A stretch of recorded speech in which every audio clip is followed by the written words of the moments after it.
Vamos dar início ao nosso segundo encontro de Círculo de Cultura Virtual, né, realizado no dia 10 de novembro de 2020. Né? Hoje, a proposta do Círculo é que... Está todo mundo escutando? Tá? Sim, sim. Que a gente possa fazer uma reflexão, né, sobre as cartas e sobre algumas perguntas que ficaram pendentes do encontro da semana passada, certo? Então, quem conseguiu também fazer, pode falar um pouco, né, sobre as produções das cartas. Ficou mais ou menos o mesmo quantitativo da semana passada, a quantidade de cartas, né? Mas, assim, acho que também a qualidade também ainda está muito boa. Então, aí vocês podem falar um pouco, né, sobre esse processo de produção e depois a gente dá continuidade com algumas perguntas que ficaram pendentes. E eu gostei muito que a Adriana também, ela fez, assim, a carta em formas de perguntas. Eu até coloquei agora, Adriana, tudo bem para você, algumas das suas perguntas nos slides, para a gente discutir, né, nesse encontro. E também só informar que a Ana Clara, ela estará ausente, né? Vai tentar ver se consegue entrar, mas ela teve uma reunião agora à tarde, que acho que é a que está gestante. Aí ela não vai poder participar, pelo menos nesse momento inicial. Aí vocês podem falar do processo, né, de produção, como foi, e aí a gente dá continuidade.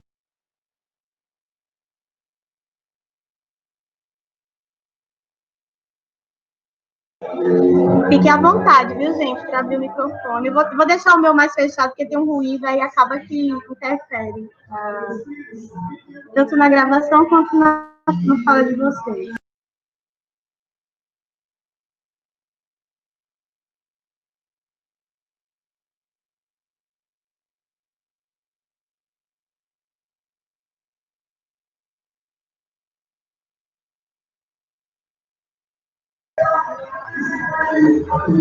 Quem quiser pode começar a já falar, né, sobre o encontro passado, sobre o processo de produção da carta pedagógica. A Ângela, você quer falar? Pode falar. Pronto, vou começar então. Gente, boa tarde. Como eu até já falei para a Alessandra, pode ser até que eu precise me ausentar daqui a pouquinho, até por isso eu já vou tentar dar uma contribuição e qualquer coisa eu dou uma saída e volto, tá certo? Mas, enfim, para mim, assim, uma das questões que eu acho que o professor colocou e que foi muito importante, até a gente estava conversando um pouco antes aí, a Alessandra estava tocando nesse ponto, é a questão do trabalho de base, né? E, assim, o quanto, porque essa questão da conscientização, no momento em que a gente conversou ali, que o professor falou a respeito dessa importância, inclusive eu estava lendo, tinha lido há pouco tempo o livro de Paulo Freire, aquele Conscientização, eu tinha relido, e aí justamente ele bate muito nessa questão da teoria prática, e vem aquela coisa que ele coloca, né, bom, às vezes na prática a teoria fica diferente, né? Então o próprio Paulo Freire coloca isso. E aí, assim, o quanto a gente realmente, esse processo é dinâmico, eu acho que, tanto em relação à questão do professor, mas, assim, eu tive experiência já com mediação, né? Eu trabalhei com a técnica de mediação, onde a gente precisa estar com a escuta muito atenta, a gente precisa também compreender e tentar, digamos assim, junto com o outro, que ele se conscientize daquela postura que ele está tendo. Então, assim, essa questão da gente, do autoconhecimento, então, algumas questões que ele levantou, e que a gente vê o quão é importante para esse processo realmente de mudança que a gente precisa e que é eterno na sociedade, né? E em determinados momentos, o quanto uma educação, trazendo agora para a questão da educação popular, o quanto a gente precisa estar atento a realmente pôr isso em prática e provocar e cobrar isso também, porque o que a gente tem hoje principalmente nesse governo, a gente está tendo um desmonte, né? Assim, a gente está tendo uma imposição cada vez maior de uma prática completamente bancária, completamente alienante, né? Alienada e alienante, até terraplanista tem, então, assim. E aí como a gente trabalhar isso? Porque isso aí, nas comunidades, o trabalho de base, justamente você vai ter muita gente que vai estar incorporando essa prática, né? Uns conscientemente e outros simplesmente porque é aquela história, é a forma como as coisas estão encaminhadas. Então, enquanto a gente, como sociedade, como cidadão, né, em todas as partes, em todos os ambientes educativos, que são amplos, não é? Não se restringe à escola, a gente precisa realmente ter um trabalho contínuo. E, gente, vou pedir o tempo aí a vocês, porque chegou, é um técnico que eu estou esperando, gente, há um tempo. Com licença, me perdoe, tá certo? Tá certo, Ângela, fica à vontade. Alguém mais gostaria de comentar acerca do processo de produção, da reflexão sobre a aula passada, esse momento inicial?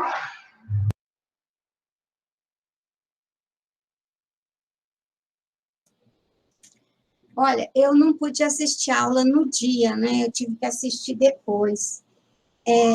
Eu gostei muito de conhecer o professor, e eu gostei muito do início também da aula com a música, né? E eu não sei se foi nessa aula ou na outra, não me recordo, agora eu estou me confundindo, vocês me desculpem. Mas tem uma dessas aulas, o início com uma fala do Paulo Freire, né? E ele toca exatamente na questão da conscientização, não sei se vocês lembram, que ele vai dizer que quando as pessoas dizem que a teoria na prática é outra, é porque a gente está muito distante do que o que a gente fala, do que o que a gente faz, né? Então, tem em outro livro do Paulo Freire que ele comenta, eu não sei, na verdade, se é num livro, numa daquelas entrevistas que ele teve, que ele fez, são tantas, né, que eu não me recordo agora, ele diz que ele deixou de lado um tempo esse livro Conscientização, ficou muito tempo, ele não tocava no assunto, nem na palavra conscientização, porque, na verdade, o que ele estava chamando para reflexão é exatamente o que o professor Adelar chamou a atenção também, do lugar onde a gente está, o que a gente está vendo? Da classe social a qual eu faço parte, o que eu vejo? E eu só posso desvelar o mundo a partir desse lugar onde os meus pés pisam, a partir do meu lugar social também. E é claro que nem sempre a gente está no lugar do expropriado total, né? Então, talvez essa questão que o Paulo Freire tenha deixado de lado um tempo, ele guardou o livro, ele tirou o livro da pauta dele, né, nos congressos, nos eventos, inclusive nos textos. Por quê? Porque ele começou a tratar essa questão de um modo dialógico mais radical, no meu ponto de vista, que é tentar ouvir o que o outro vê, o que o outro sente, o que o outro pensa, e a partir desse diálogo construir uma possibilidade de olhar o contexto de um outro modo, né? Que ele vai falar do saber de experiência feito, mas que é preciso ir além do saber da experiência, é preciso de um método, de uma metodologia, talvez, eu acho que nem métodos, seja uma metodologia, um caminho para você ver a realidade de um outro prisma, né? Então, eu não lembro se foi nessa aula que teve essa fala do Paulo Freire, que ele diz, olha, quando a pessoa diz que a teoria na prática é outra, é porque realmente ela fala uma coisa e vive outra, né? Porque, na verdade, tem outro texto que ele diz isso, olha, todos nós encarnamos uma teoria, e a gente vive essa teoria. Então, eu posso falar o que for, mas o que eu vivo é o que é a teoria que eu pratico, né? Então, isso é forte no Paulo Freire. E aí, a outra coisa que eu queria destacar da fala do professor Adelar, que me toca muito, é que a educação popular é uma educação da classe trabalhadora. Então, deste ponto de vista que nós falamos, como classe, e que, portanto, a educação nunca pode ser neutra, evidentemente, né? É um ato político, né, que ele foi destacando desde o começo. E aí eu queria dizer para vocês que ele também destacou sobre estudar um ato revolucionário. Eu concordo com isso. Paulo Freire fala isso nesse... Meu livrinho é muito antigo, ele foi esse aqui, ó. O terceiro capítulo desse livrinho, eu adoro esse capítulo, chama O Povo Diz a Sua Palavra, ou A Alfabetização em São Tomé e Príncipe. É nesse texto que ele vai falar que estudar um ato revolucionário, né? Então, e o professor Pizeta ressaltou isso, eu acho que nem sempre a gente lembra disso, né? E é importante a gente estar sempre repassando isso, olha, estudar um ato revolucionário, educação popular, ela é feita a partir, desde um lugar de classe, e como diz o Paulo Freire no Pedagogia da Autonomia, né? Eu estou do lado dos condenados da terra, é desse lado que é desse lugar que eu falo, né? Então, por isso que nunca pode ser neutra essa educação.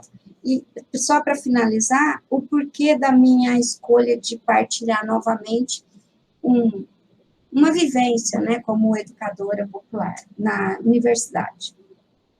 Uma das coisas que eu aprendi ao longo da minha vida como educadora popular, em grupos de educação popular, em alfabetização de adultos, em sindicato, em formação sindical e tudo isso, é o seguinte: mesmo que a gente erre, e a gente erra quase sempre, a gente deve partilhar as coisas que a gente faz.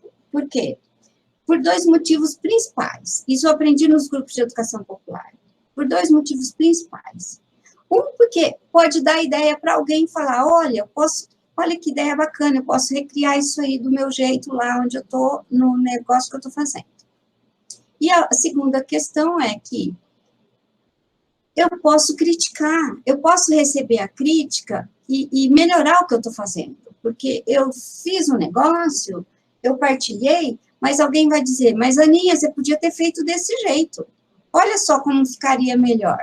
E eu posso rever a minha prática. Então, no campo da educação popular, o que eu tenho aprendido ao longo desses 30 anos como professora é que, olha, é importante a gente contar um pouco do que a gente faz, e mesmo porque os professores são muito desvalorizados, as professoras, principalmente, né? São muito desvalorizadas nesse país. E a gente dar a ver o que a gente faz é importante, significa para o outro, significa, toca o coração do outro, né? Então, é por isso que nas duas cartas que eu escrevi aqui para vocês, eu partilhei alguns fragmentos de experiências, tá bom?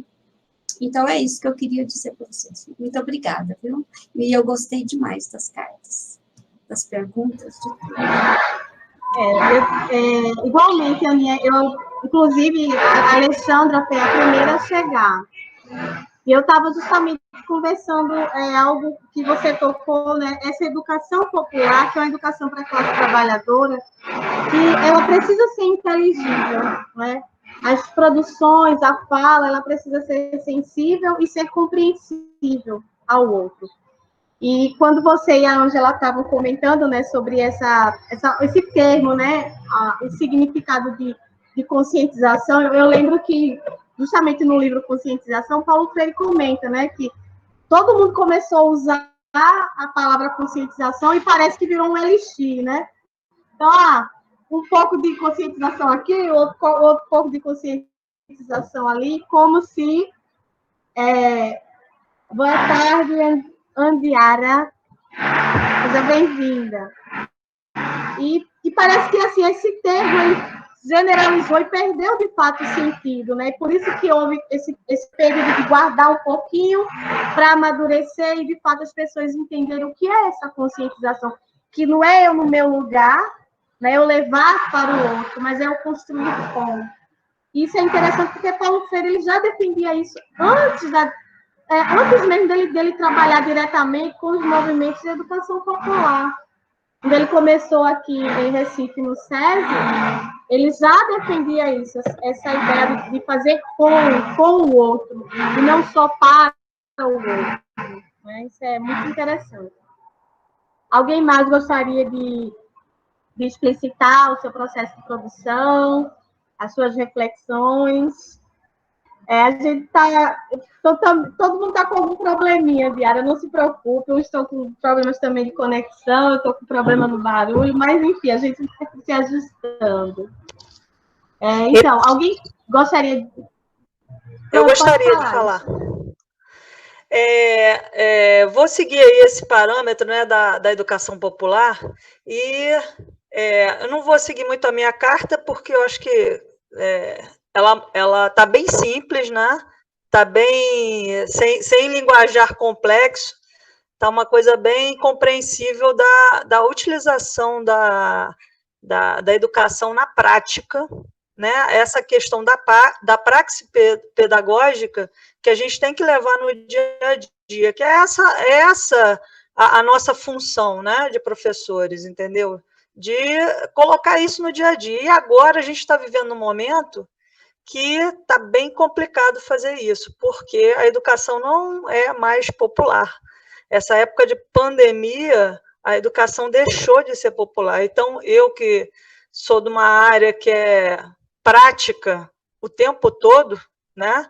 Estou me sentindo realmente de mãos atadas, porque aquilo que eu fazia com o aluno em pé, numa quadra, livre, para poder se expressar, eu não estou podendo fazer mais. Então, está bem difícil. Agora, esse momento é um momento que está sendo crucial para quem trabalha na prática mesmo, com essa educação popular, entendeu? Então, a gente está sentindo na pele isso, e qual a nossa função que eu vejo num momento para tentar modificar isso, é aquilo que eu botei no texto, tem que começar a arregaçar as mangas. Já que a gente não pode estar em sala de aula com aluno, sala de aula ou quadra, né, que é o meu caso, a gente tem que participar da parte política, que é a parte que vai fazer com que a gente tenha uma interação com esse aluno, né? Que ele vai estar no seu espaço, né, na sua casa, na rua, e a gente vai poder ter essa interação. Eu só vejo isso agora no momento, porque não tem como ir de casa em casa falando, né, com as pessoas, porque você está até arriscado a tua saúde, está arriscando a sua saúde, né? Então, com essa questão da panfletagem, dessa época agora política, a gente tem que tentar botar a mão na massa, né, na forma de mostrar o que a gente pensa, né? Os alunos vão estar na rua também, porque, pelo menos aqui no Rio, muitos deles trabalham nas eleições panfletando, com bandeira na rua, eles estão ali para ganhar dinheiro, eles não estão nem pensando na política, eles estão pensando na grana, porque eles estão com dificuldade financeira. Então, a gente está ali, de repente, junto com eles, não digo panfletando isso, não, mas mostrando que aquilo ali pode mudar o futuro dele, entendeu? Então, tem que agir politicamente com esse aluno ou com esse cidadão, né, seja o que for. Quer dizer, eu estou tentando fazer dessa forma, já que eu não posso estar numa sala de aula, né, as minhas aulas online, que para mim não tem ninguém online, né, porque o povo mesmo não está online, não tem internet. Então, não estou podendo, estou com mãos atadas para a educação popular, mas, pelo menos, a gente está tentando agir de uma outra forma. E a palestra dele foi praticamente voltada para isso, mostrar o que a gente vai fazer na prática para a nossa mudança. Né? E isso que está faltando, o pessoal fala. Não estou falando que esses momentos agora são importantíssimos, né? Esse ciclo de palestras, de estudos, está sendo importantíssimo para a gente, mas ele está mostrando um caminho futuro, né? De não só ficar discutindo isso em grupo, eu acho que tem que discutir sim, mas tem que se colocar em prática. Não adianta, porque eu conheço vários colegas que ficam reclamando da vida, falando mal da política, de Cicrano, de Beltrano, mas na hora que tem que ir na rua para ajudar um colega que está ali querendo reverter a situação, não vai. Né? Então, o negócio fica muito da boca para fora. E a palestra, eu acho que mostrou bem isso, né? Que a gente tem que começar a agir. Eu sei que esse momento é aquilo que eu falei, é um momento muito difícil, mas o que a gente puder ir fazendo na prática, eu acho que a gente tem que fazer. Tá? Basicamente, eu juntei aí 2 assuntos, né, que foi a aula com o que a gente deve fazer. É o que eu acho. Né? Não sei se vocês concordam, mas tem professor aí que trabalha com primeiro ciclo, eu como não trabalho, eu não sei, mas primeiro ciclo fica mais complicado ainda, que são crianças pequenas, né, na fase de alfabetização, então, quer dizer, não está tendo, né, eu não sei nem como é que eles estão se alfabetizando, né, está bem complicada essa situação, mas na rua eles vão estar, com certeza. Na rua eles vão estar porque a mãe vai estar lá segurando uma bandeira de um candidato, o pai vai estar entregando panfletinho e aí você, quando for no mercado, numa coisa assim, você tentar conversar com essas crianças, com esse povo, para tentar mudar isso. Mostrar para eles que continuar sendo educador, mas um educador político, né? Usando a dialética ali para tentar convencê-los de mudar essa situação, que vai ser melhor para todos. Eu sei que, historicamente, a gente está... eu não estou na classe trabalhadora popular, eu estou na classe trabalhadora, mas não do povão mesmo, né? Eu sei me enquadrar nessa questão. E tentar modificar. Eu sei que a minha visão é totalmente diferente da deles, porque eles estão sofrendo no dia a dia na pele, entendeu? Não que eu seja rica nem nada, muito pelo contrário, né? Que professor nunca é rico, mas a gente não está no mesmo patamar do povão. Então, é bem complicada essa situação. Bem complicado, porque a gente está aqui falando no Meet, a gente tem internet, a gente tem uma condição mínima, mas a gente tem. Então, a gente tem que entender que eles não têm nada disso. Eles estão passando fome. Então, é uma outra situação de vida e a gente tem que lutar por eles. Né? Tem que lutar por eles, porque eles não têm como lutar por eles próprios sem a gente estar ajudando. Quer dizer, o professor está servindo para isso. Eu acho que muita gente pode até nem concordar com essa... mas a gente faz a cabeça, sim. A gente faz a cabeça, sim, desses alunos. Mas a gente tem que fazer a cabeça de uma forma que vise a mudança e não para a continuidade do que está. Tá? Eu sei que aí agora vai rolar uma discussãozinha, mas eu gosto de jogar uma pimenta aí no meio. Eu vou deixar o pessoal falar mais para a gente endossar essa pimentinha, né, que você deixou. Pode falar, Adriana. Bem, boa tarde, né, a todas. Eu queria, na verdade,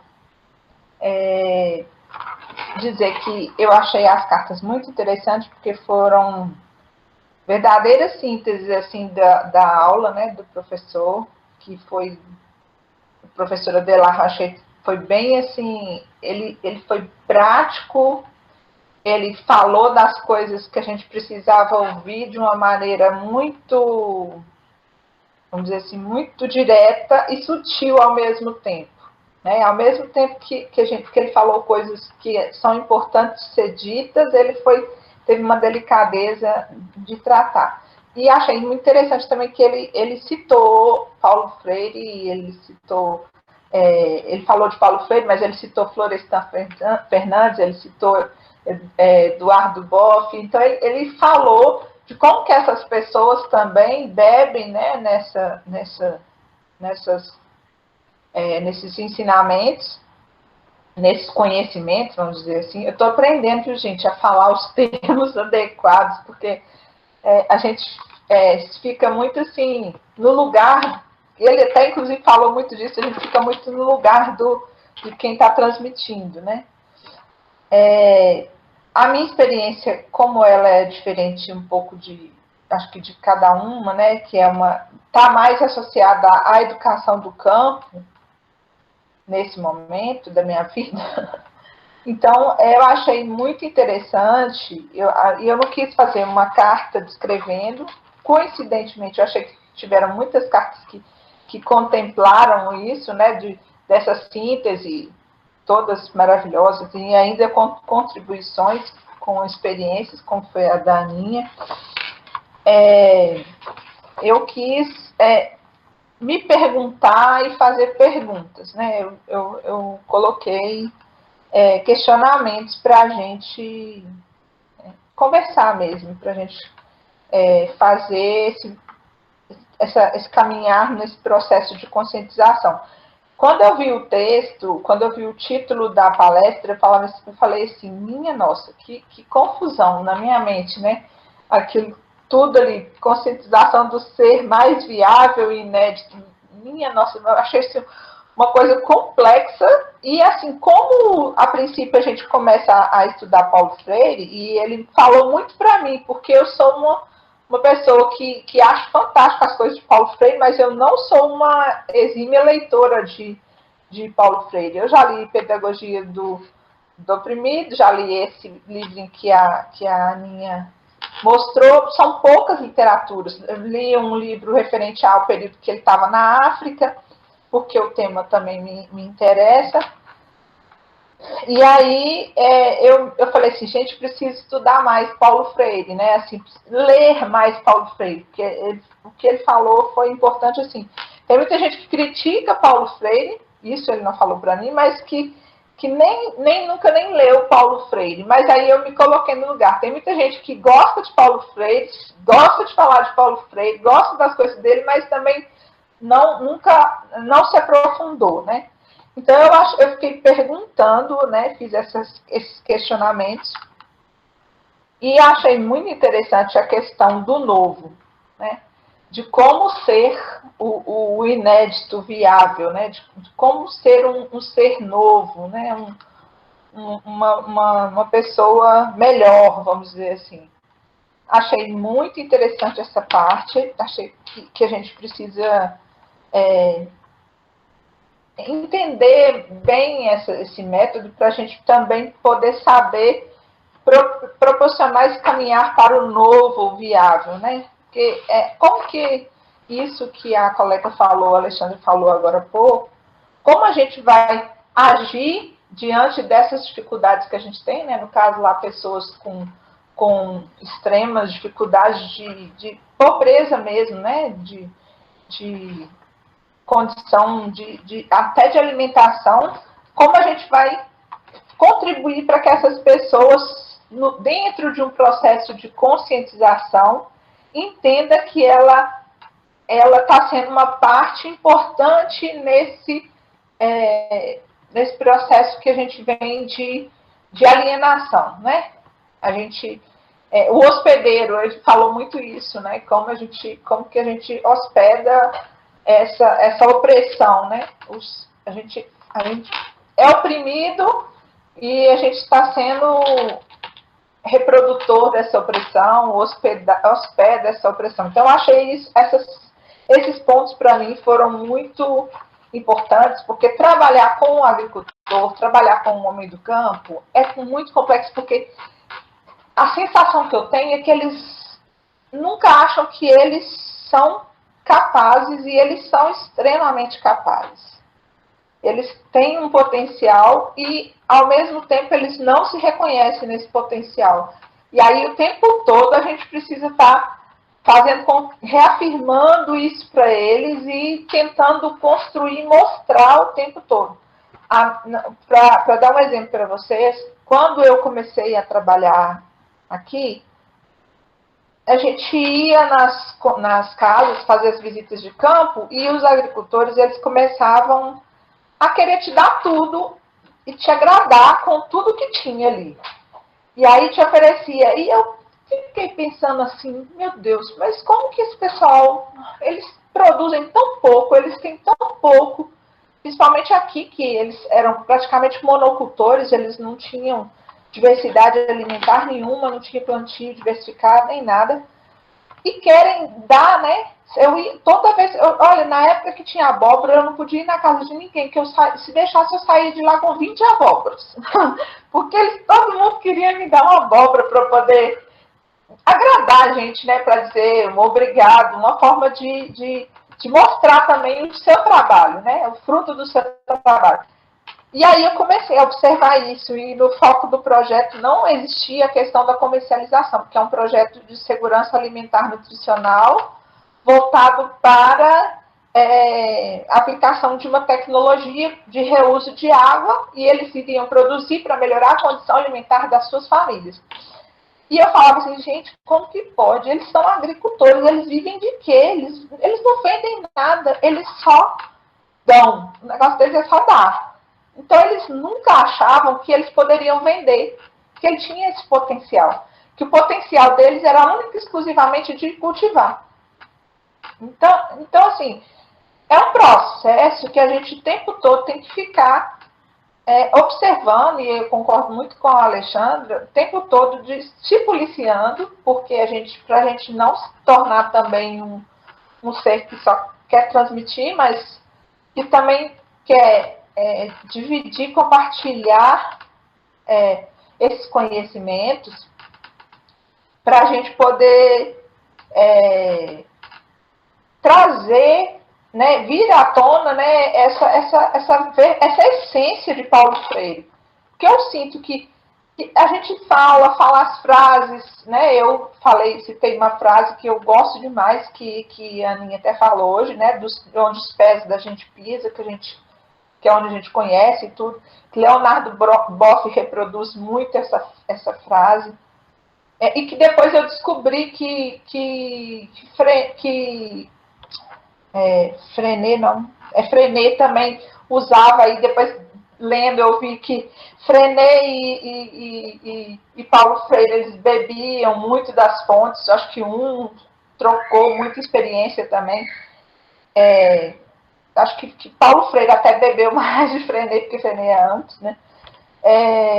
Então, assim, eu acho que a gente precisa tanto nos nutrir, né, desses conhecimentos, para formar essa consciência, né, do ser mais viável, novo, nos reinventar, né, em cada processo, mas também, diante dessas perguntas, nos perguntar como fazer cada coisa dessa na nossa realidade, né, no nosso cotidiano. E intuitivamente, e às vezes sem saber, a gente faz muita coisa. Eu analisando esse trabalho, eu entendi que dentro desse processo de convívio com as famílias, o que faltava era eles aprenderem a comercializar. Hoje, a gente tem uma associação com agricultores cadastrados no mapa, no Ministério da Agricultura, que produzem orgânicos e comercializam numa feira agroecológica.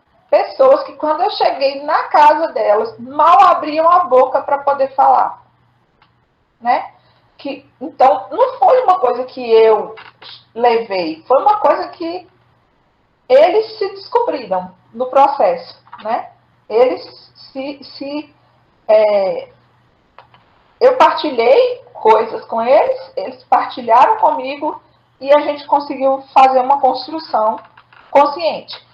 E agora eu me vejo num desafio enorme, porque agora no processo da eleição, e isso a Alexandre também trouxe, para você ter uma ideia, a gente não pode fazer nem reunião da associação, porque num município onde tem forças, geralmente são duas, né? Um município pequeno, do Agreste, aí sempre são duas, um puxa de um lado, outro puxa do outro. Então, a gente não pode, por quê? Porque dentro da própria associação tem pessoas de um lado e do outro. Então, como essa associação, para não atingir a associação, a maneira como eles quiseram proteger é não trazendo nem reunião ordinária, nós não estamos fazendo por conta do processo eleitoral, da divisão disso. Então, assim, eu fiquei muito intrigada como a gente mostrar para eles que romper com essa lógica capitalista é extremamente necessário, né? Que a gente precisa, que, como o professor dela falou, a gente não pode achar que a gente não é tendencioso, que a gente não é político, que né? A gente tem que ter uma posição muito clara e essa posição tem que ser contra essa lógica que tem aqui, porque senão a gente, na verdade, a gente deixa de abarco, né? Deixa de lado todos os princípios que a gente pode beber dentro da metodologia de Paulo Freire. E aí, a minha grande, o que eu fiz? Mandei uma mensagem no grupo falando que logo após as eleições a gente iria ter uma reunião e que eu gostaria que eles tentassem ler o livro Pedagogia do Oprimido. Por quê? Que é a maneira como eu posso, de alguma forma, dividir essas angústias e os conhecimentos que eu também estou bebendo nesse momento. E aí, fazendo isso, tentar introduzir na história da associação vamos dizer assim, como que eu posso dizer? Um tema que para eles é um tabu, que é a questão do posicionamento político, né? E um entendimento dessa consciência que todos nós, né, temos que ter. E ainda tem um desafio maior que eu tenho dentro de casa, uma pessoa que convive comigo, que não acredita no ser humano de jeito nenhum, que acha que para solucionar todos os problemas teria que implodir e começar de novo. Ou seja, são desafios assim, que eu tenho gostado muito de participar dos encontros, para a gente poder dividir essas angústias, mas também todo esse conhecimento que a gente tem. Era isso.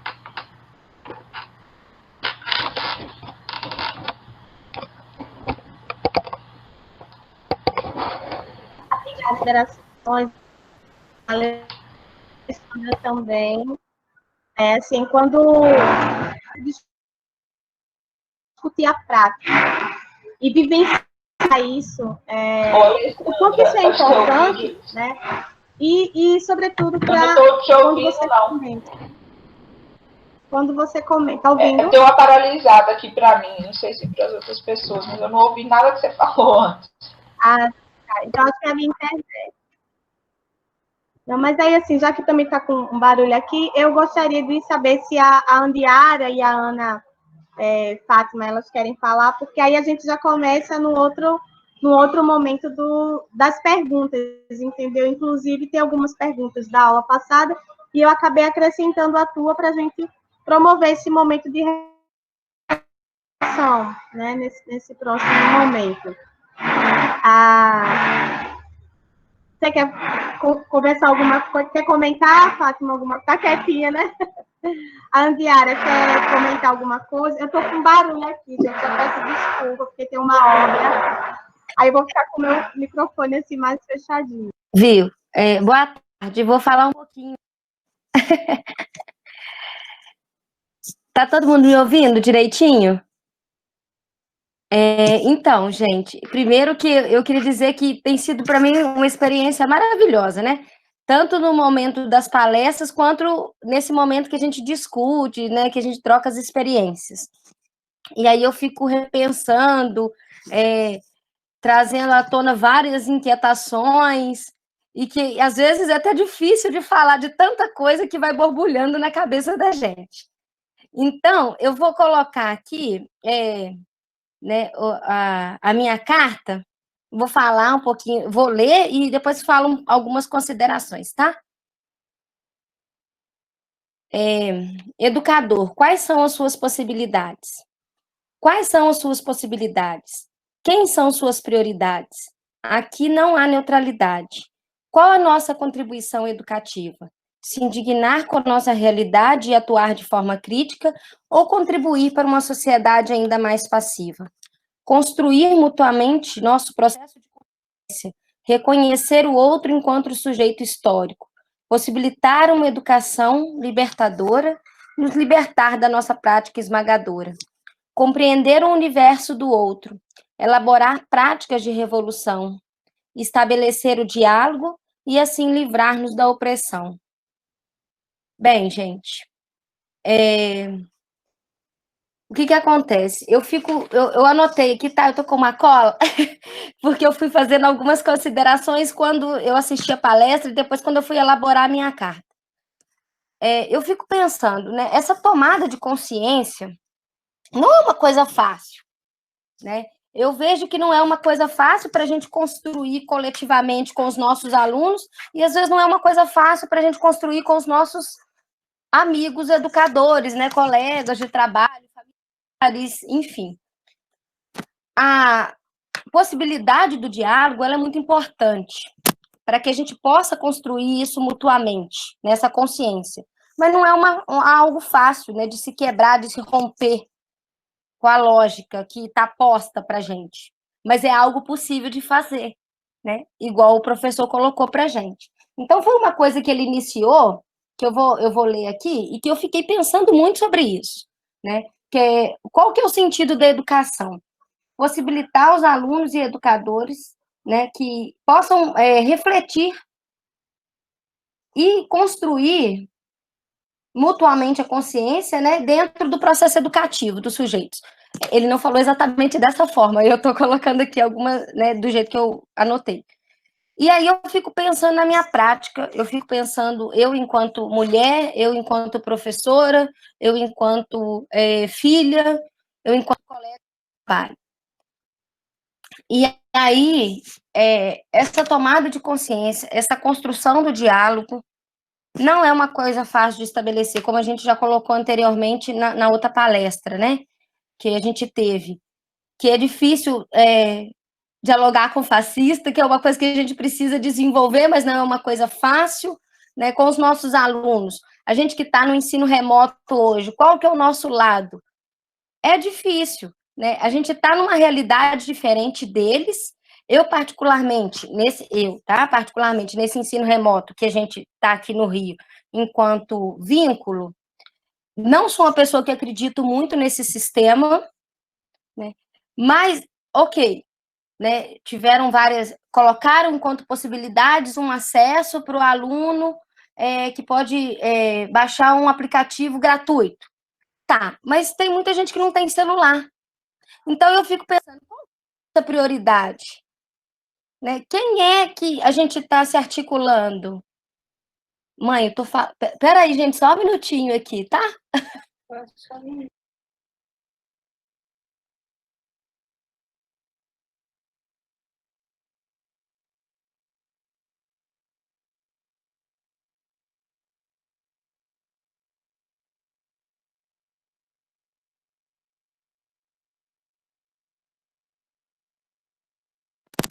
Gente, é porque ela tem uma questãozinha, tá? Aí ela fica meio assim quando eu fecho a porta. Mas, enfim, vamos retomar. Aí eu fiquei pensando, né, sobre o nosso processo. De quem é que a gente está falando? Qual que é a realidade do meu aluno? Aqui o Estado não conseguiu cumprir efetivamente o que se propunha inicialmente, né?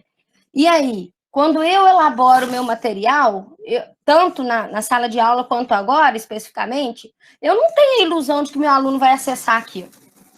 E também, sinceramente, nem sei se é essa a prioridade, tá? Mas eu penso assim, coloquei, ok, que tipo de material que eu estou abordando com ele? O que é que eu estou colocando ali para poder desenvolver o vínculo com o meu aluno? O que eu quero que ele pense? Né? Então, assim, auxiliar nesse processo de construção de tomada de consciência é fazer o aluno refletir a realidade dele. E como é que a gente vai fazer isso? Com um aluno que às vezes não tem nem acesso para entender o que é que a gente está falando? Aí eu coloco, né? São coisas que hoje eu faço uma abordagem via internet, mas que são coisas que vão precisar ser retomadas todas de novo quando a gente voltar. Né? Porque muitos dos meus alunos, se não todos, né, não vão ter esse processo vivenciado. Qual que é a preocupação que eles estão tendo agora?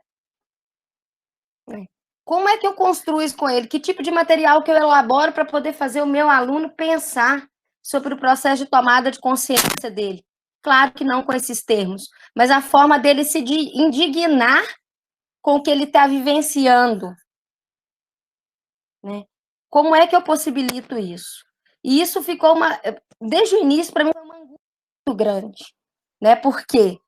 Porque eu já sabia que a gente estava num processo ali que não estava dando conta das condições mínimas que a gente tem que ter na minha avaliação, né? Antes mesmo do processo de trabalho com ele, pedagógico, efetivo.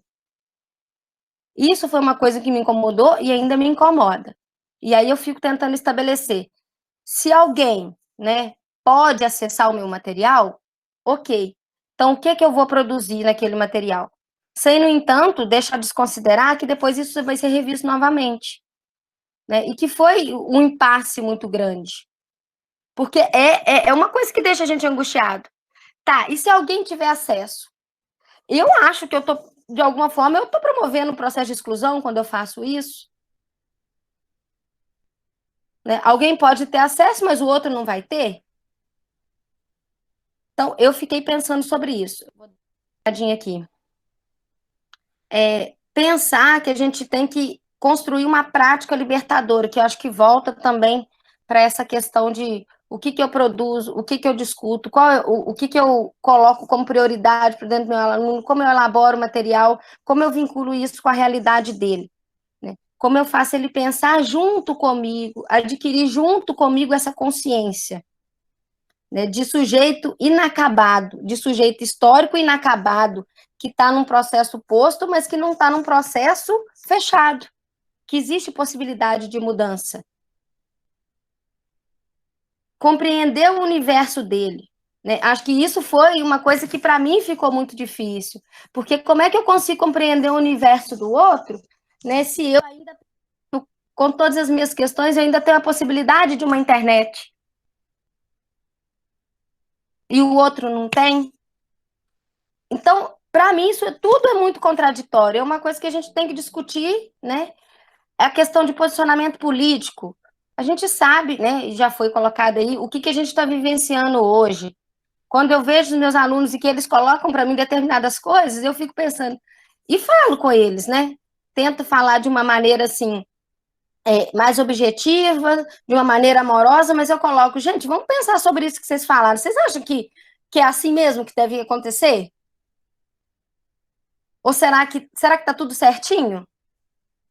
E aí, tentar produzir com eles um conhecimento que liberta, né? Sem deixar ali o comum que é preciso, todo mundo tem que saber, mas produzir esse conhecimento, os questionamentos, porque o que eu fico imaginando, que às vezes as coisas para a gente surgem mais no que a gente questiona, né? Quando eu vejo cada um se perguntando, poxa, por que está sendo assim, não está sendo daquela forma? Eu acho que é a condição que a gente mais tem de entender um processo, né, de fazer uma reavaliação. Então, eu faço lá minha reavaliação da prática, do meu trabalho. Poxa, será que eu estou produzindo realmente uma educação libertadora ou eu estou sendo opressora? Tanto quanto várias vezes foram comigo. Né? Como é que eu quebro essa lógica? Então, gente, na verdade, é isso que eu queria colocar mesmo, que são questões que ficaram para mim. Foi excelente o momento que o professor Adelar falou, né? Foi muito legal, A troca de experiência, para mim, está sendo uma coisa muito importante, porque são angústias que a gente acha que compartilham, né? A gente vai compartilhando e a gente vai tentando as soluções para aquilo. A gente vai problematizando e às vezes a gente consegue, né? Desconstruir muita coisa nesse processo que a gente desenvolve de forma coletiva, como ele colocou. E é isso. Obrigada.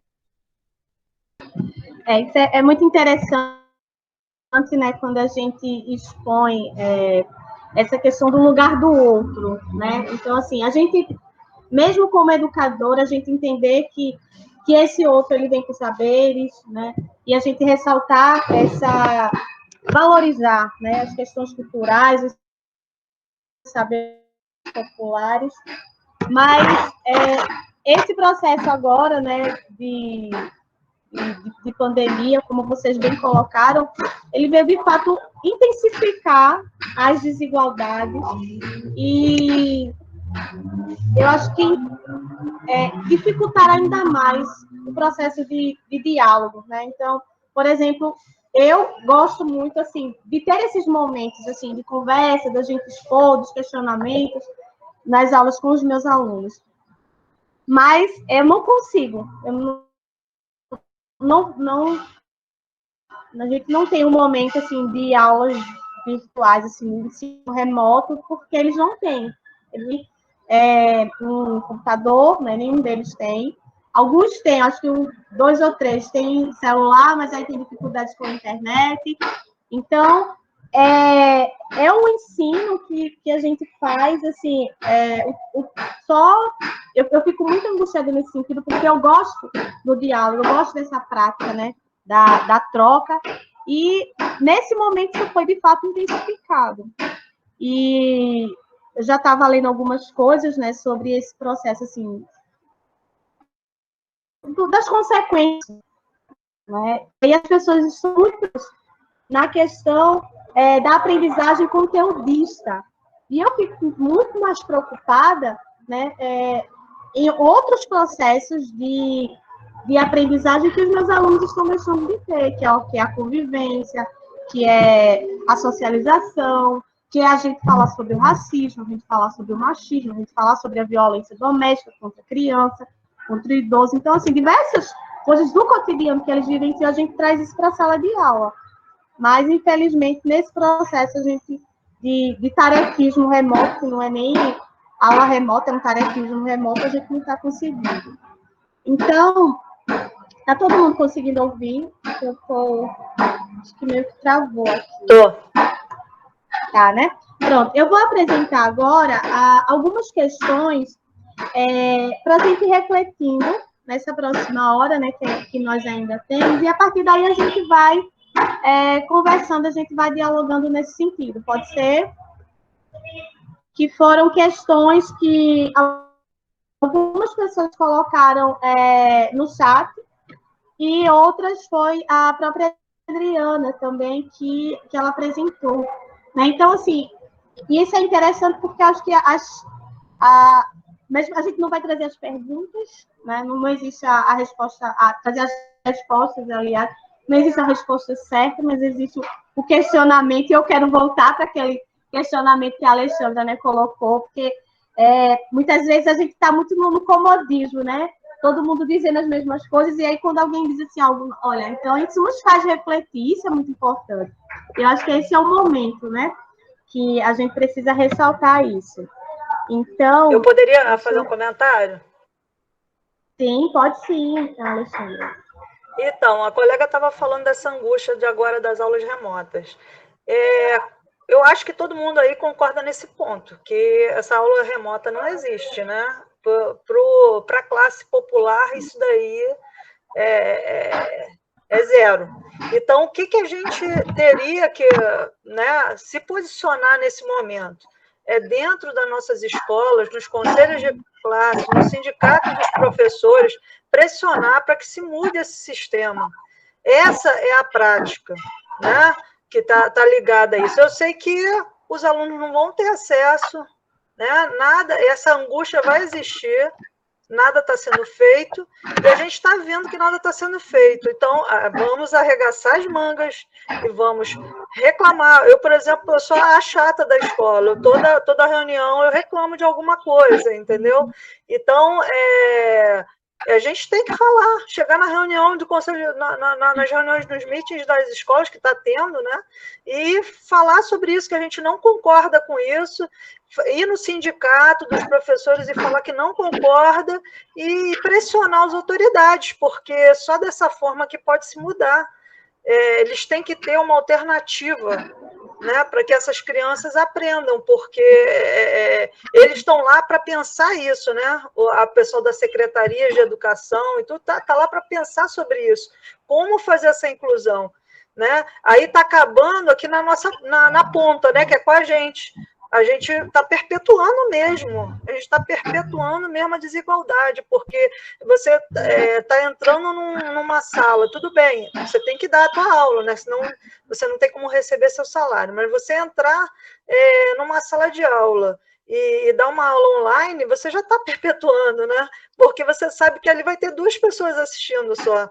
Ou no meu caso, que é pior ainda aqui no meu município, que é só a apostila que a gente faz, a gente não sabe nem se o aluno está vendo a apostila, né? Então, é bem complicado. E quem tem que mudar isso são as autoridades que têm que pensar sobre isso, como mudar isso. A nossa função prática é pressionar essas autoridades e falar que a gente não concorda, mostrar para eles o que está acontecendo e que a gente não concorda. Eu acho isso, tá?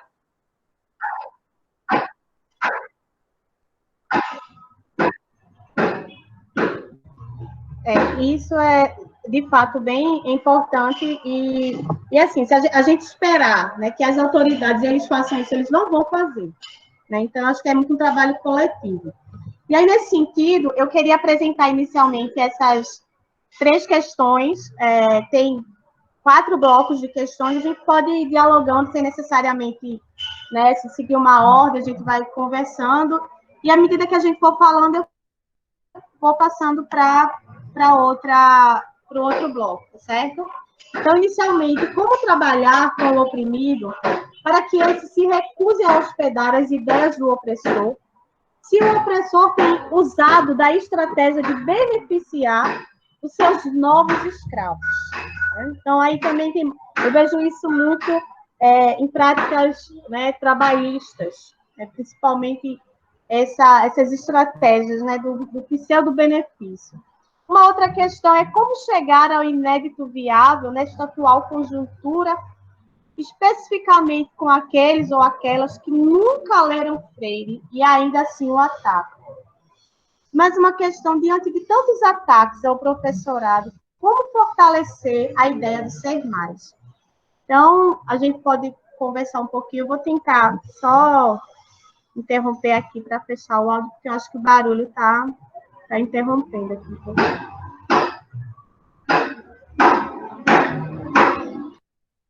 Então, acerca dessas questões colocadas, o que é que a gente pode pensar sobre?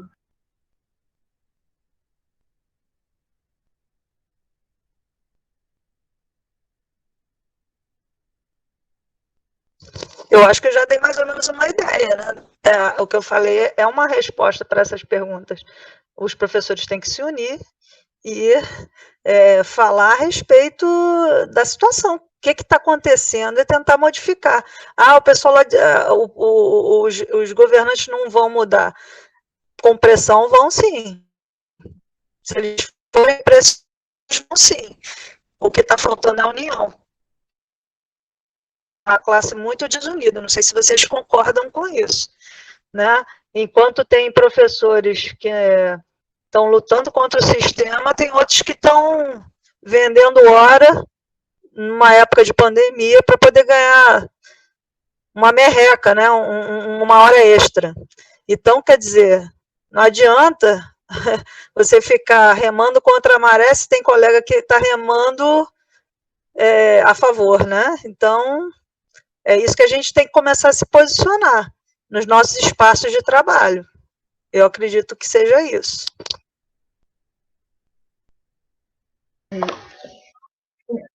Eu até coloquei aí no chat agora, para a gente também lembrando, né, as outras questões, se vocês quiserem comentar, certo? Gente, em relação a essa questão aí que a Alexandra trouxe, né, da questão do vender a hora e tal, eu conheço muita gente da área de educação, uma coisa que o pessoal coloca muito, por exemplo, aqui no estado de Pernambuco, nós temos uma aberração que é a questão da contratação dos contratados, e que muitas vezes são pessoas que também estão em situação vulnerável, e que aí eles precisam mesmo. Então, é justamente aí onde é muito complexo, assim, eu acho que está o grande desafio da gente, enquanto cidadão mesmo, é essa questão, são pessoas que estão numa situação de vulnerabilidade e tal, que às vezes ele precisa vender a hora dele, a troco de banana, digamos assim, para sobreviver. E aí eu acho que entra um pouco essa dificuldade que a gente tem de promover a questão da consciência, da praxis, né? De você conseguir realmente realizar uma discussão e disso levar a mudança de ação, né? Então, isso daí, para mim, é uma questão assim, que é bem, isso daí não são exceções, nós temos uma quantidade imensa de professores nessas circunstâncias aqui no Estado, e isso é uma coisa assim, que é uma forma de você escravizar. Por quê? Porque essas pessoas, para colocar a cesta básica em casa, eles precisam trabalhar praticamente de graça. E termina justamente dificultando a organização de classe. Porque no momento que você tem alguém que vai precisar, para pôr a comida na mesa, trabalhar por um valor ínfimo e fazer aquilo que o governo está mandando, não, olha, entra dentro de sala de aula com pandemia e tudo. Não, você vai fazer, sim. Aí tem aqueles que, inclusive, coitados, começam a fazer até tarefinha e distribuir na casa dos meninos para poder mostrar o quanto ele é dedicado e tal. E com isso daí, justamente, vem o racha. Ah, não, esse daqui é comprometido e aquele não é.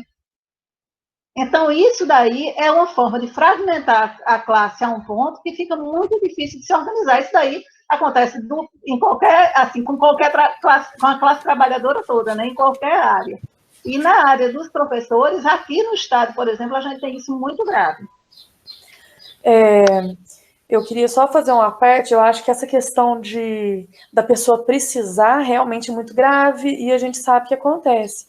Mas tem muito caso que a pessoa não precisa. Não é essa questão de necessidade, é questão de consciência mesmo. A pessoa, assim, consciência de classe mesmo, né? A pessoa vira para você e fala, eu não vou mexer com esse negócio de sindicato, não. Igual quando teve eu lembro que teve foi um dia lindo aqui em Varginha, não sei se foi um dia 28 de outubro, foi contra a reforma da Previdência, e o pessoal do MST veio aqui para Varginha para dar um apoio, porque eles é que são o apoio, né? Lógico, o esteio nosso.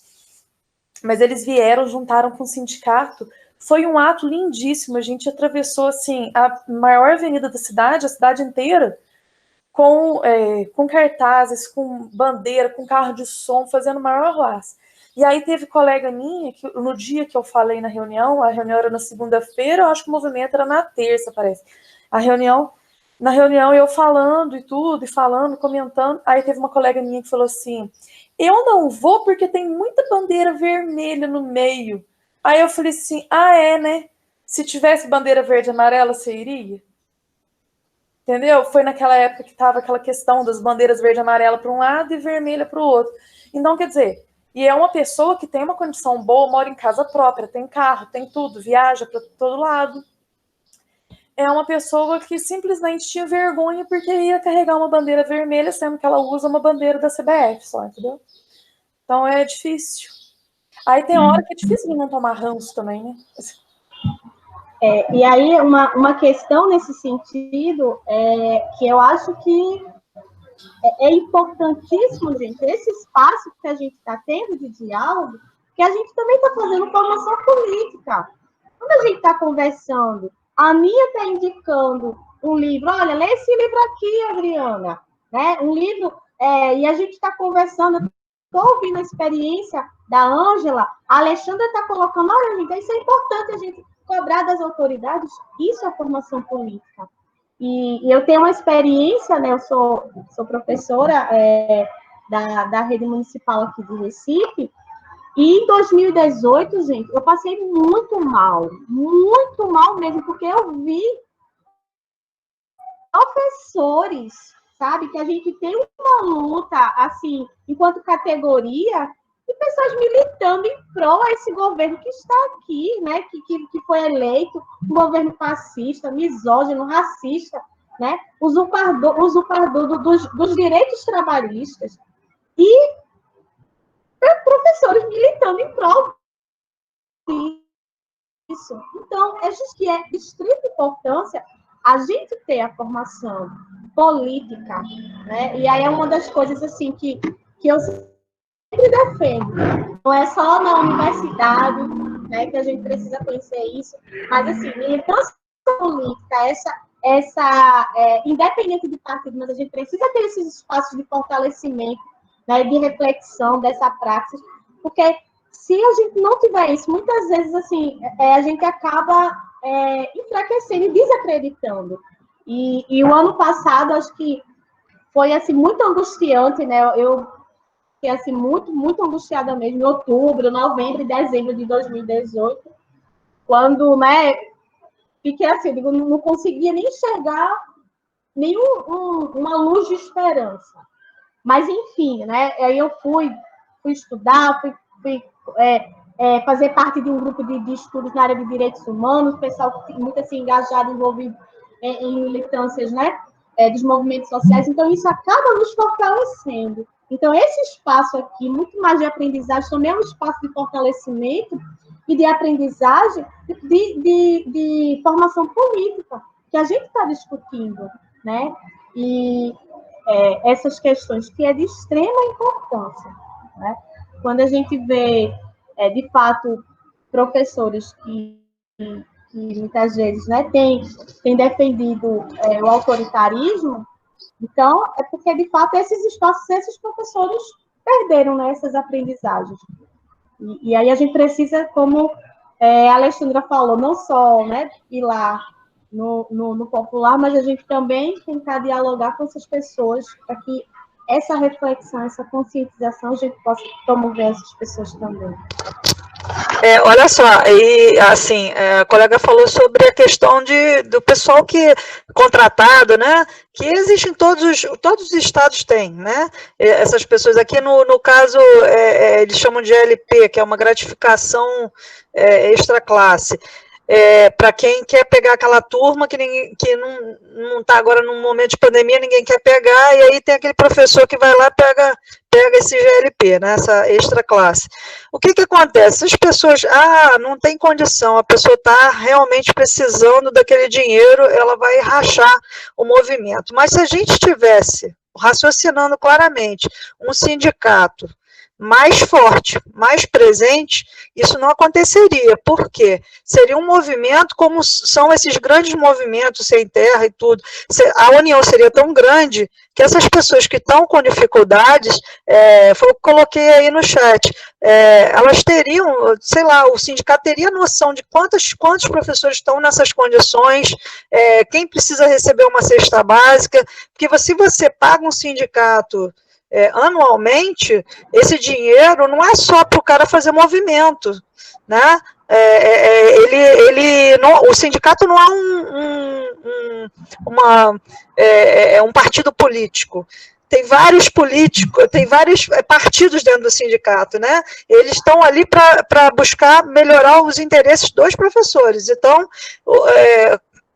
nesse caso aí, o professor que está com dificuldade, ele não precisaria vender, né? Se vender para o sistema, né? Se o sindicato estivesse junto, né, isso não aconteceria, né? Eles teriam uma condição, por isso que eu falei, está faltando consciência de classe, está faltando todo mundo se sindicalizar, todo mundo entrar nesse processo junto para que isso possa ocorrer. O que acontece é que o pessoal não tem consciência, né? Então, acaba acontecendo isso, rachando, né, o grupo, né? Então, é basicamente isso que eu acho. Então, acho que falou o que eu ia falar aqui. O enfraquecimento dos sindicatos, a questão, assim, tem vindo muito forte, né, a criminalização dos sindicatos. Então, você é do sindicato, nossa senhora, aí todo mundo da escola, na hora que você chega, e você fala, e não adianta, e parece que você está falando para as paredes.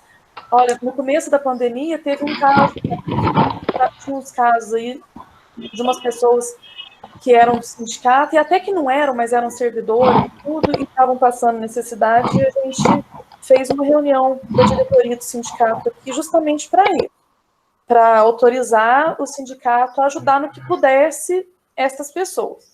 Aí tá, beleza, depois foi organizando tudo, né, foi tudo entrando mais ou menos no eixo, sei lá, foi tendo resolução, pelo menos, para pautar. E aí, o que acontece? Agora no fim do ano, tá tendo isso. Inclusive, hoje eu estou salvando um tanto de contra-cheque aqui para o negócio do FGTS da Lei 100. Aí a gente passou nas escolas todas, está falando desde 2016. Gente, pode juntar os documentos para mandar que o sindicato vai entrar com a ação e tudo mais. Aí o povo, a gente vai enrolando, tá. Agora, o tempo esgota agora dia 30 de novembro. Aí eu peguei e passei nas escolas de novo, mandei mensagem para todas as escolas, para todo o pessoal que eu conheço, os grupos, tudo, fomos passando, todo o pessoal do sindicato foi passando. Aí o que acontece? A pessoa vira, não, mas tem que ser filiado ao sindicato para entrar com a ação. Quem que vai pagar o jurídico? O jurídico do sindicato, quem paga é filiado, né? E aí, tem gente que está pagando particular para não ter que filiar ao sindicato. Então, a gente está nisso. Então, olha que ponto chega. A pessoa prefere pagar um advogado particular, que vai cobrar 30% do que ela ganhar, sendo que se for para ganhar, vai ganhar pelo sindicato do mesmo jeito. E no sindicato você não vai pagar além daquele 1% todo mês. Então, assim, esse trabalho que foi feito de acabar com o sindicato foi muito bem feito.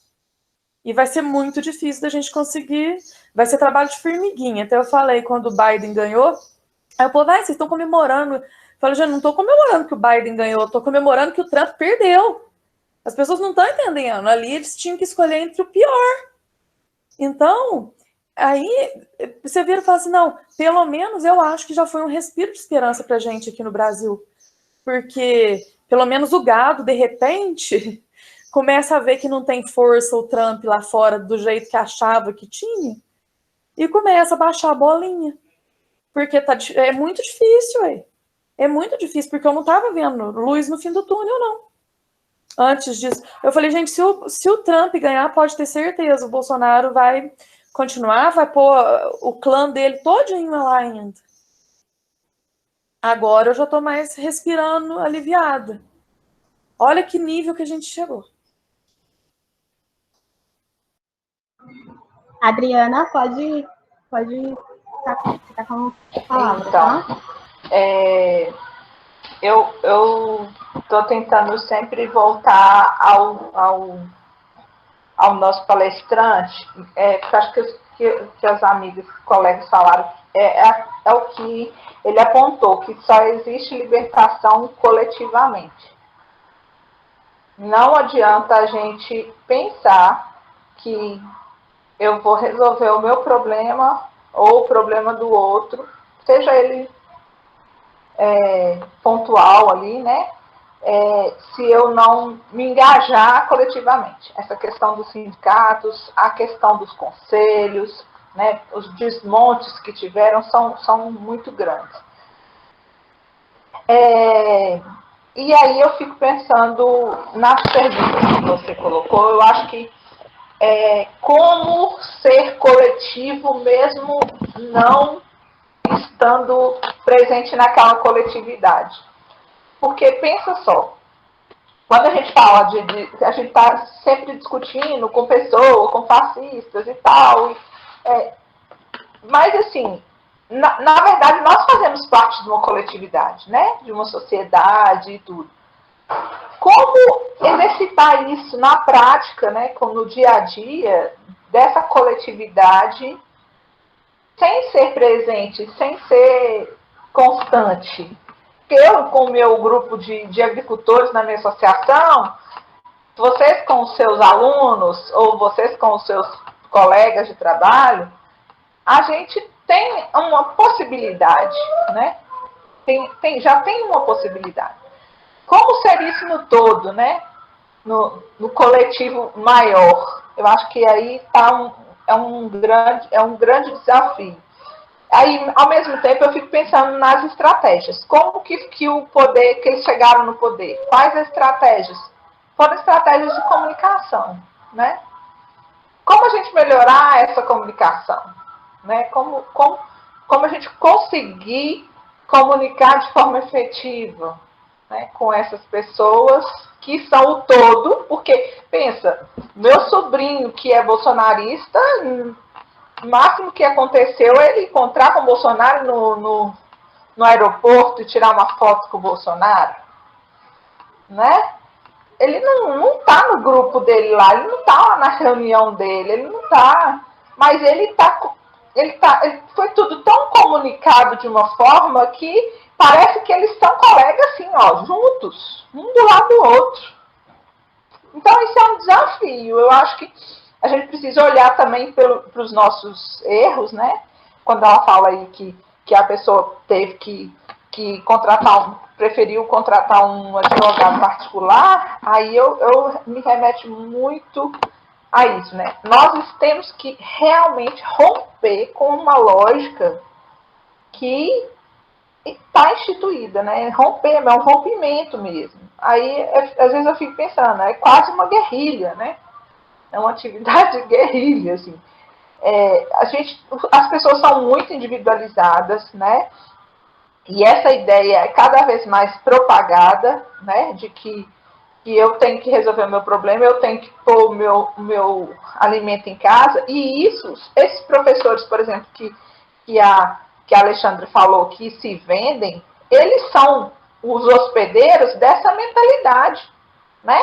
Que a pessoa tem que ter orgulho, que tem que ter caráter, que tem que ter isso, que ela tem que se sustentar. Imagina, para ela receber uma cesta básica igual ao Movimento Sem Terra, é uma humilhação.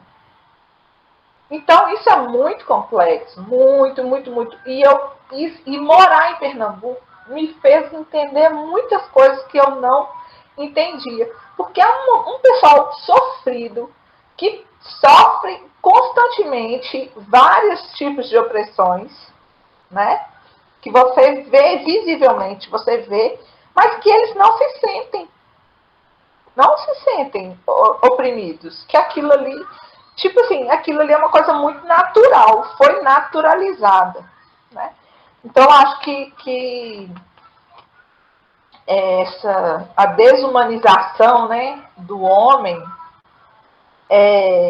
igual ele falou, é um processo histórico, né? Não foi de um dia para o outro que aconteceu isso. Não foi com o Bolsonaro, não. O Bolsonaro tá bebendo lá na Enéas para poder fazer várias coisas do que ele está falando, de questão da superioridade, da questão de... muita história que está passando por aí. Então, assim, eu acho que o grande desafio nosso é trabalhar politizando, né? Politizando, porque a gente tem que reconstruir toda uma história, né? Desconstruir uma que está aí e construir uma nova realidade, que aí é o que eu acho que é o ser mais, né? Que está colocado aí na última questão dessas 3 primeiras questões colocadas para a gente, né?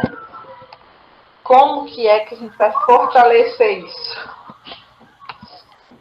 Eu acho que vai dar para a gente colocar todas as questões, mas assim, vejam que como 3 questões, né, a gente já amplia, né, o debate, a gente consegue, e eu vejo que o chat, a Aninha e a Ângela também estão fazendo reflexões sobre esse processo de precarização, né? E isso que você falou agora, Adriana, eu até anotei aqui, né? Do desafio, é trabalhar politizando. E assim, eu acho que aquele que se compromete com a educação popular, para além do espaço educativo, que é o que você faz, né, com os editores, assim, do espaço escolar, a gente precisa, né, de estar sempre nesse movimento, nesse dever de ação e reflexão constante. E eu acho que foi assim um período, né, que, digamos assim, a gente teve um período aula, né, quando estávamos, né, assim, tudo muito bem, né, o governo Lula, né, com vento em popa. Eu lembro que na universidade, nessa época, eu tinha bolsa de extensão. Então, assim, era um período assim muito áureo, mas assim, esses espaços assim do diálogo com a comunidade, da gente fazer essas tarefas de casa, a gente acabou, acho que esmorecendo muito pouco, né? E aí só depois, né, digamos assim, de todo um processo, né, de perdas, foi que, de fato, eu fui conhecer, né, a militância no sindicato, fui conhecer a militância no movimento do Sem Terra. Então, é a partir desses momentos, né, de crise, né, foi que acho que nos impulsionou para que a gente também tivesse esse momento da reflexão, e que a gente não pode, né, mesmo que a gente consiga o espaço no executivo novamente, a nível nacional, né, que tenha um viés muito mais assim, progressista, a gente não pode baixar a guarda. Esse tem que ser o nosso dever constante, que eu acredito que a Aninha, né, a Ângela, que já tem assim, uma vasta experiência, tem feito, né, e eu tenho aprendido muito com vocês. Eu vou colocar só mais um bloco aqui, né, de questões.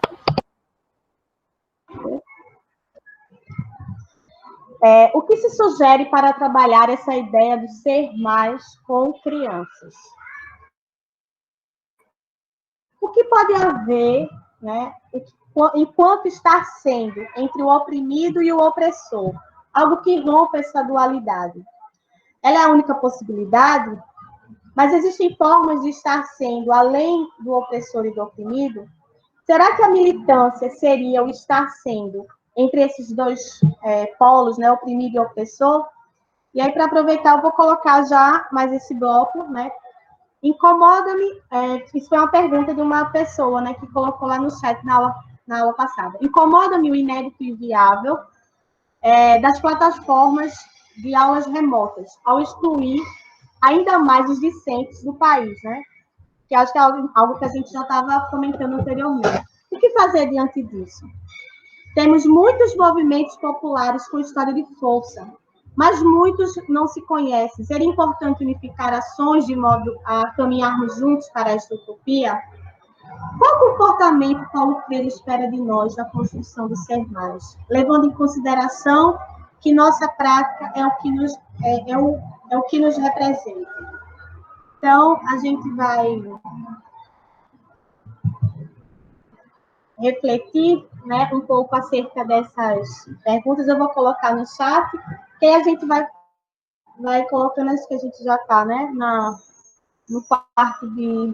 Não, já estamos aproximando, assim, né, já para as 5 horas, temos ainda meia hora para a gente ainda conversar um pouquinho sobre essas questões. Eu vou colocar lá no chat que a gente vai conversando, aí vocês podem ir falando, tá bem? Quem quiser também escrevendo,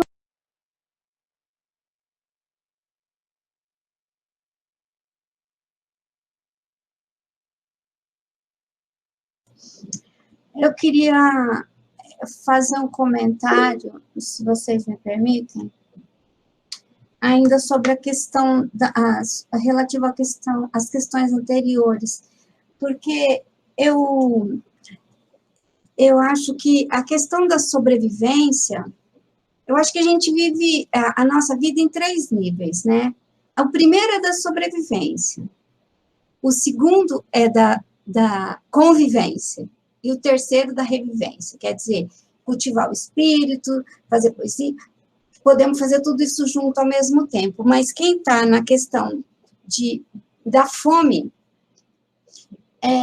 a prioridade é comer hoje, né? Então, muitos estudantes de grupo de educação popular trabalham de manhã para comer de tarde, né? Essas pessoas mesmo que, acho que foi a Alexandra que comentou, né, que estão segurando bandeira, estão fazendo panfletagem na rua, para comer, às vezes nem conhece o candidato. Então, essa, eu acho que é uma questão que nos toca sobremaneira, né, que isso está na nossa pauta, a vida em primeiro lugar, né. Aí eu lembrei de novo de um vídeo do Paulo Freire, que ele conta da experiência dele lá no SESI, né, que a Alessandra lembrou, né, da experiência lá no Recife. Ele conta que ele queria falar sobre diálogo. Vocês talvez já até tenham visto esse vídeo, né? E ele falando, não, porque o diálogo tal, e com os trabalhadores. Aí um trabalhador para, isso ele conta, não tem essa cena gravada, isso é o Paulo Freire contando, ele fala assim, olha, ô professor, eu queria falar uma coisa, para o senhor é muito fácil falar do diálogo, né, porque o senhor mora naquelas casas soltas no terreno, né, você mora numa casa solta é aquela que tem o corredor dos dois lados, e o senhor chega em casa, tem comida, seus filhinhos estão tudo de banho tomado, o senhor vai só beijar e dar boa noite. Agora chegamos nós em casa, trabalhamos o dia inteiro, não recebemos nada, chegamos em casa, os meninos estão tudo com fome, chorando, berrando, a gente vai lá e bate. Então, como que vai ter diálogo desse jeito se não tem o que comer? Né? Então, o Paulo Freire começa a pensar no seu trabalho a partir dessas questões que os desvalidos o total desvalido fez para ele, né? E essa questão está posta para nós hoje, né? Então, tem muito professor, sim, que não precisaria estar dobrando, estar fazendo hora extra, mas tem muito professor também, que nós já encontramos com eles, que está fazendo o seu trabalho para comer hoje à noite, né? Então, o nosso olhar o nosso lugar é de uma complexidade que não dá para a gente homogeneizar a situação. Eu falei aqui sobre São Paulo. São Paulo tem um governo de direita, desde o Mário Covas, do Franco Montoro, muito antes do Mário Covas, ele está empenhado em destruir a educação pública. Está empenhado. Eu fui professora da rede estadual. É um empenho de destruindo todos os elementos que pudessem agregar mais pessoas das periferias, das classes. Eu sempre trabalhei na periferia, né? Então, eu via isso. Eu vi professor que trabalhava para comer. Eu vi. Então, é isso que eu queria chamar a atenção. O nosso trabalho é de formiguinha, como a Alexandra está falando, é de arregaçar a manga, como a Alexandra está falando, né? E de olhar para essas pessoas na sua inteireza, aqui em São Paulo, o Sindicato dos Professores, a APUESP, ele é enorme, ele é capilar, ele tem todas as regiões do estado. Se esse sindicato fosse minimamente politizado, e olha, tem uma gente de esquerda lá, os professores não votavam num tipo desse, que é esse PSDB, que é uma desgraça aqui. Não, mas votam. Então, essa questão de... e eu queria lembrar mais uma coisa. A direita tem professores muito bem formados, e estão trabalhando o tempo todo para que essa concepção de mundo desigual, de uma sociedade de classes, ela se perpetue. E, além do mais, hoje em dia, sempre teve essa experiência de formação política da sociedade através dos meios de comunicação. A Folha de São Paulo, o Globo, Estadão, são jornais de direita, e sempre fizeram campanha contra os trabalhadores, sempre, e nunca aceitaram. Eu lembro que desde quando o Lula foi eleito na posse, eles já começaram a tirar sarro do Lula. da Dilma, o quanto que essa gente, esses jornais de São Paulo são horrorosos. Essa mídia, o tempo inteiro, eu não assisto televisão, sinceramente, vou falar para vocês, porque me faz mal. Mas eu estava lendo nas redes sociais, nos portais de esquerda, que o Fantástico fez um programa aí, falando de tempos melhores, mas não cita que o Bolsa Família é um programa do governo dos trabalhadores, do governo trabalhista. Então, esconde, inventa e mente. Então, é com isso tudo, nesse cenário de complexidade, que nós estamos trabalhando. Então, esse trabalho de formiguinha é o que nos resta, é o que nós temos para fazer. De conversa com esse grupinho aqui. Olha, deixa eu contar uma coisa para vocês. Eu ingressei no magistério em 1985, aqui em Campinas.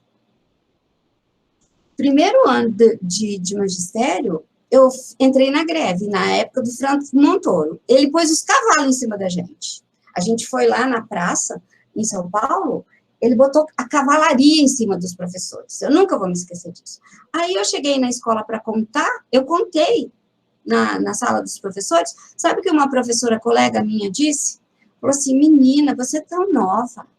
Vai fazer outra coisa na sua vida, presta concurso para o banco, não sei o quê, deu um monte de ideia, e mais, que eu nunca, jamais vou me esquecer.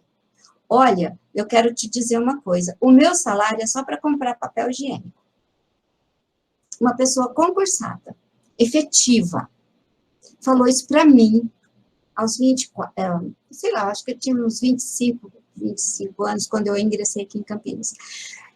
Ela falou que o salário dela era só para comprar papel higiênico. Então, eu fiquei desolada. Eu chorei, eu fui embora para casa chorando no ônibus. Eu falava, como que eu vou conversar com essa pessoa? Eu fiquei com ódio na hora. Não adianta ter ódio, não adianta, porque é uma educação política que ela teve. E ela vê, como disse a Adriana, lembrou, não é individualmente que nós vamos resolver o problema. O nosso problema é coletivo, é de classe. Então, esse trabalho de formiguinha, sinceramente, é o que eu acho que a gente vai fazendo, sabe? Com os alunos, que a Andiara vai falando só um pouquinho, ou com esse pouquinho que eu vou falar na rua, ou com esse pouquinho que eu vou falar no sindicato. Os sindicatos estão com as pernas quebradas com a reforma.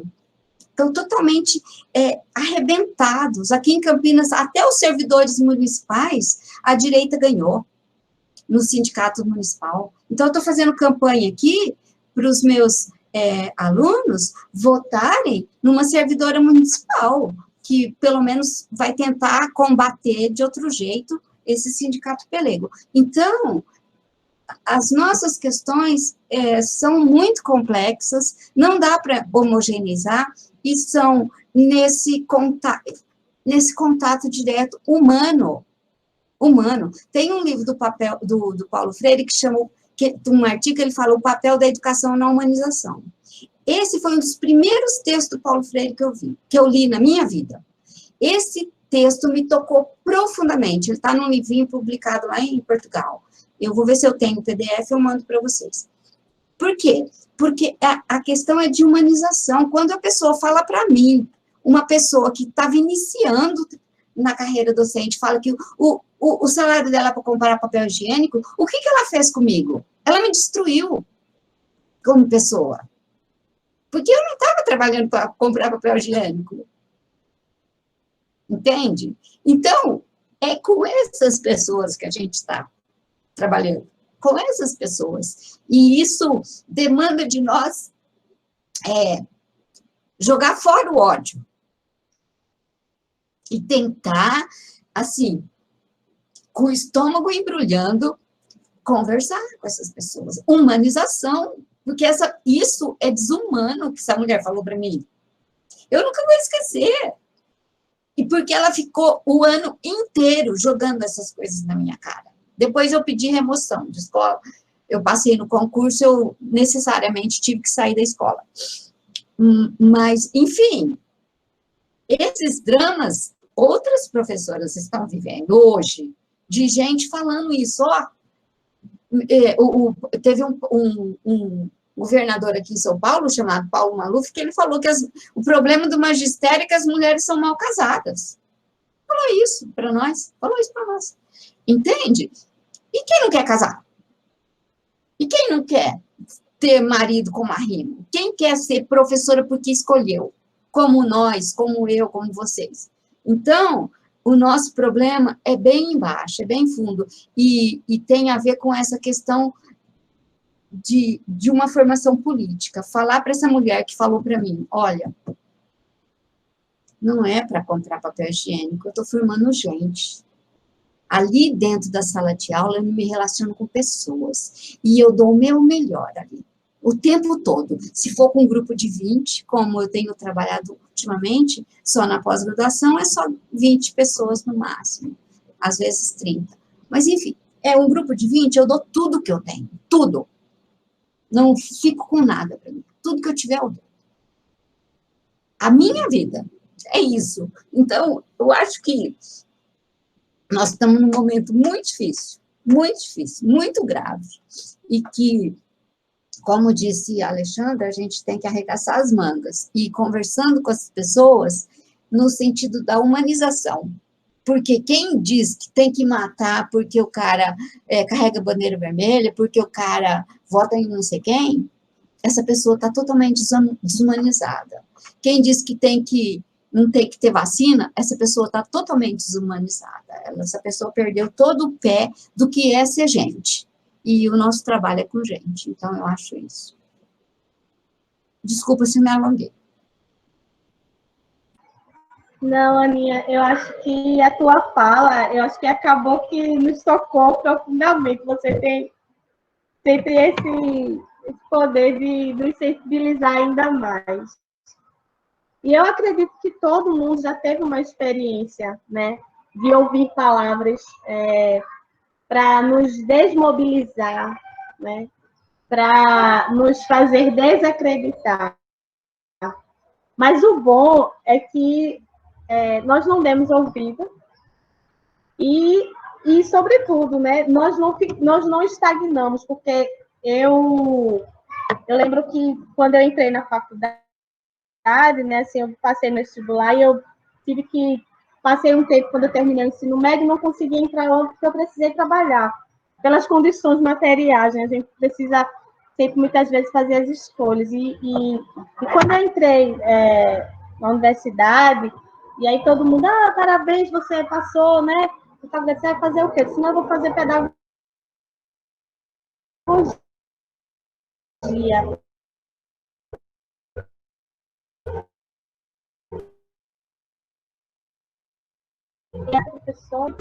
Eu acho que a sala de aula ela tem muito esse poder, né, de nos encantar, e quando a gente começa a conviver com pessoas, isso vai nos mobilizando. E o quanto isso é importante. E eu não escutei palavras assim tão fortes a minha quanto a sua, mas eu escutei muitas palavras de professores, sobretudo, de dizer, olha, você vai fazer outra coisa, né? Porque esse negócio não dá futuro, né? E eu recordo muito da fala da Adriana, né? Eu acho que eu não nasci para trabalhar para gente rica, né? Eu sempre, todo o meu estágio, todo o meu processo de construção, de aprendizagem de trabalho sempre foi em instituições públicas, e o quanto isso é importante, foi valoroso para mim. Mas o mais importante é que você não só não ouviu, mas como você não se tornou aquela pessoa, né, amargurada. Pelo contrário, você e cada uma das que estão aqui tem ressignificado, né, esses sentimentos de não, eu não digo assim, de indignação, mas não da revolta, né, da violência, mas assim, de não se acomodar na situação que estamos e nos mobilizarmos a mudar. Nós estamos numa tarde, né, você está com né, diversas outras atividades, cada uma aqui teria uma outra coisa, mas a gente reservou esse espaço para a gente discutir. Olha, isso é importante, né? Quando a Alexandra fala, olha, o sindicato, né? E aí você traz uma outra reflexão do porquê. Então, por que esse sindicato, né, hoje está desmobilizado? Né? Porque justamente faltou aquela garra lá dos anos 80, né? a gente perdeu esse espaço, mas é possível a gente resgatar. E eu acredito que esse trabalho de formiguinha, né, que nós temos feito, isso gera resultados, né? A gente talvez não consiga ver os resultados na próxima semana. E é justamente, Ângela,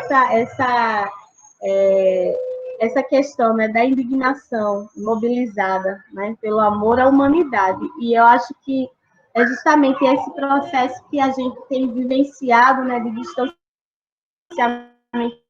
social, de pandemia que tem, né, nos distanciado enquanto muitas vezes, né, do contato humano, mas também que por outro lado nos permitiu com que, né, pessoas de diversos lugares diferentes pudessem se encontrar, e a gente está aqui aprendendo, está discutindo, a gente está construindo coletivamente. Aí eu vou deixar também vocês falarem mais, porque senão eu vou...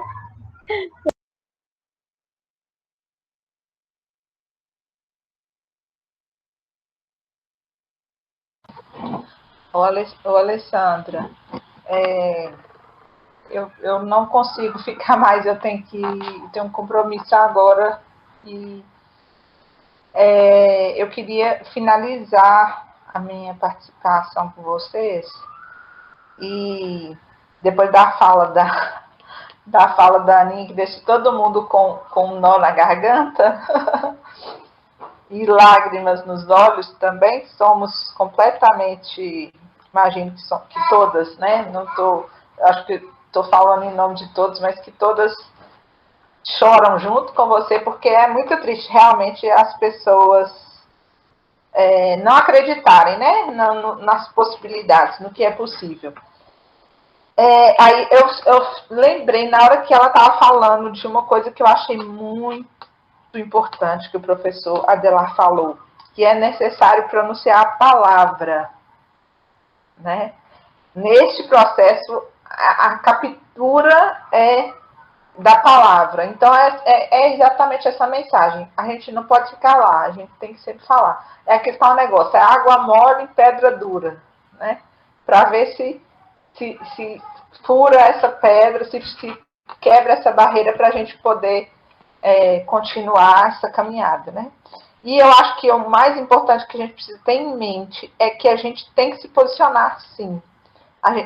Eu lembro dessa outra parte também, que até foi anterior, essa parte da palavra, que ele fala que não tem como, a gente tem que se posicionar. Ele cita o Florestan e a gente tem que se posicionar. Ou a gente está a favor de uma coisa ou a gente está contra essa coisa. Não existe essa história de escola sem partido, não existe essa história da gente não ter um lado político, um lado, né, uma posição, não. Então a gente precisa estar muito forte, muito, porque eles estão com tudo para poder detonar a gente, principalmente mulheres, né? Nós que somos já temos esse signo do sexo frágil, né?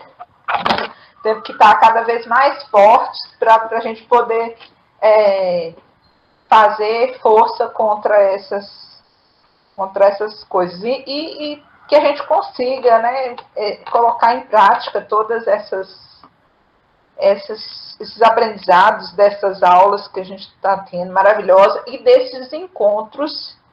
Eu sou extremamente grata por estar participando.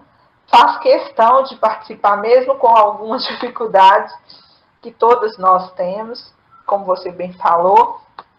E estou à disposição também, viu, para diálogo, para conversas. Né? Porque às vezes a gente lembra, né, de alguma coisa, como a Aninha se colocou para me ajudar. Pode ter certeza, Aninha, que eu vou querer, sim, sua ajuda. Já fiquei muito inspirada com as suas práticas lá na sua carta, pensando, isso me motivou a tomar essa decisão de instigar esses agricultores, de fazer com que eles leiam também Paulo Freire, que eles se aproximem de uma coisa que está aí disponível para a gente ser melhor, né? Para a gente ser mais viável. Então, um abraço para vocês, gratidão, obrigada por essa partilha. E, infelizmente, eu não posso continuar e depois vou rever a fala de vocês lá, o finalzinho da fala, na gravação que a Alessandra sempre faz. Um abraço para vocês, obrigada, viu, gente? Até mais, Adriana. Obrigada. Tchau, tchau. Tchau. Alguém mais gostaria de explicitar? A gente já está chegando, né, para os 5 horas, né, nesse momento finais. Se alguém quiser ainda comentar algo, né, para a gente finalizar.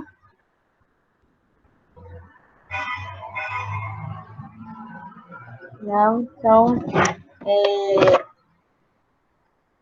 certo, Aninha, eu vi, eu vou baixar e vou socializar também por e-mail, porque às vezes aquele grupo, né, de e-mail que eu tenho colocado, né, para todo mundo, eu envio. Eu gostaria de agradecer, né, tanto pelo envio das cartas, teve algumas pessoas que tiveram alguns problemas e só conseguiram enviar ontem, mas aí a gente conseguiu fazer as leituras, e também a participação. Hoje foi assim um número menor, porque algumas pessoas assim tiveram dificuldades, questões de trabalho,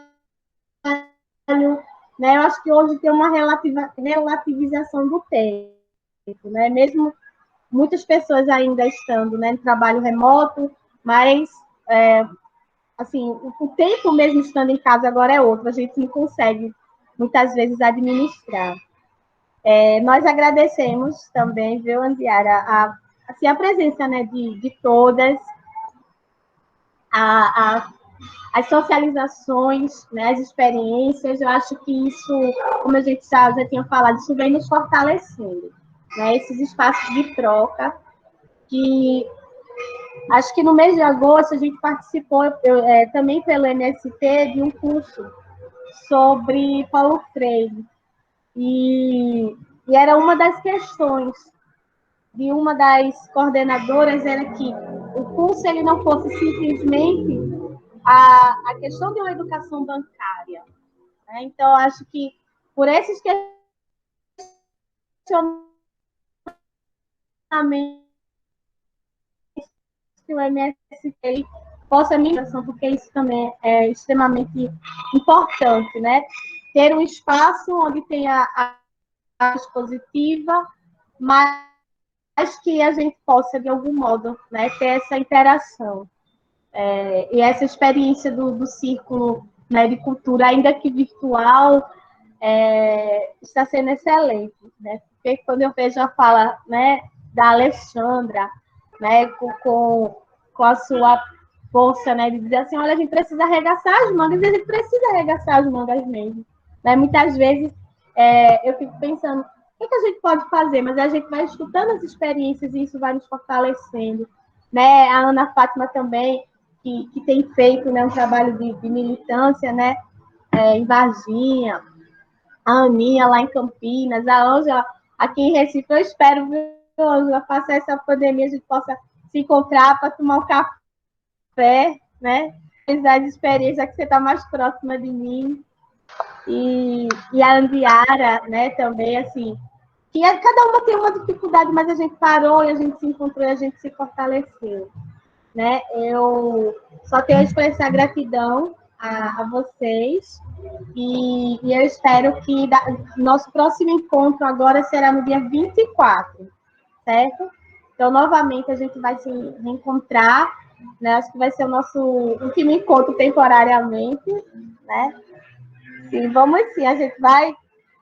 próximo ano tem o colóquio internacional, né, em celebração aos 100 anos de Paulo Freire. Quem sabe, né, vocês não possam vir aqui a Recife e participar do colóquio internacional, né?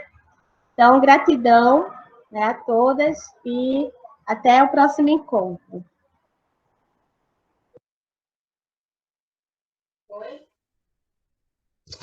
Tchau, obrigada aí para todas. Foi excelente, adorei.